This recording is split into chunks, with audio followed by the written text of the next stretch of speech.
오늘은 직관에 대해서 한번 얘기를 나눠볼까 합니다.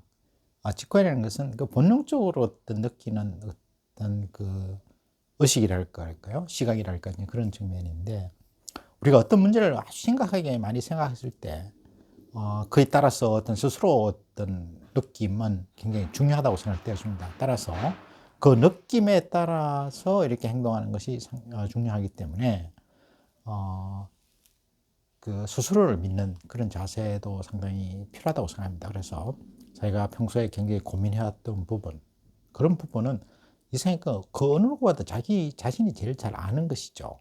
물론 그 고민을 하면서 불성실하게 하게 한다든지, 아니면 무슨 날마다 술을 마신다면서 이렇게 한다든지, 그런 경우는 예외겠습니다만, 그렇지 않고 자기 잠재의식 속에서 내에서 항상 그걸 생각하는 순간 자기가 뭘 알게 된다, 느낌이 왔다 갔을 때는 그것은 오히려 순응하는 것이 필요하지 않을까 이런 생각을 합니다.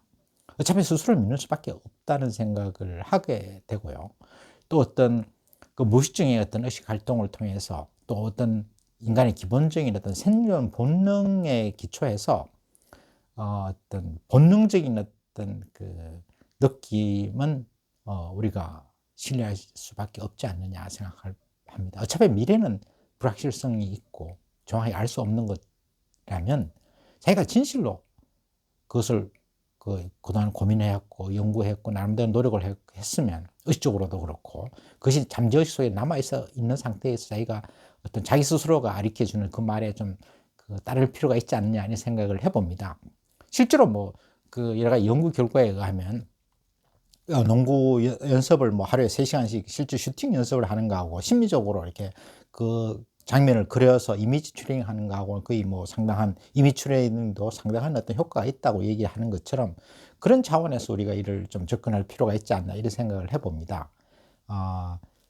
그래서 이제는 좀 스스로를 믿자.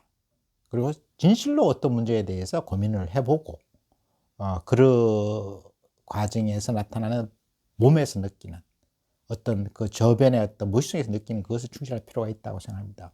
몸이 스스로 안다고 하지 않습니까? 왜 그런가 하면 몸은 자기 스스로 보호해야 되는 생존 본능이 있기 때문에. 그래서 몸이 느끼는 그것은 중요하다고 생각합니다. 다만 그 전제는 좀 이렇게 건전하고 성실하게 살아왔는 것이 전제가 돼야 되겠죠. 그래서 오히려 지금은 이 어려운 상당히 불확실하고 혼란스러운 이 상황에서는 스스로를 믿는 것이 가장 중요하다. 그리고 스스로에게 솔직하고 최선을 다해서 노력하고 연구해 왔다면 스스로의 판단을 믿고, 그 결과는 어차피 알 수가 없는 것이죠. 성공이나 실패에 대해서 그 나름대로 얻는 바가 있고, 그 과정에서 더 감사하고 또 배우는 자세를 가진다 그러면 충분한, 그 자체만으로도 그 보상이 되지 않겠나 싶습니다. 저 결과와 관계없이 과정을 즐기시고 또 노력했기 때문에, 그리고 스스로를 믿고 스스로에 대한 판단이기 때문에 인생에서 덜 후회하지 않을까 그런 생각을 해봅니다.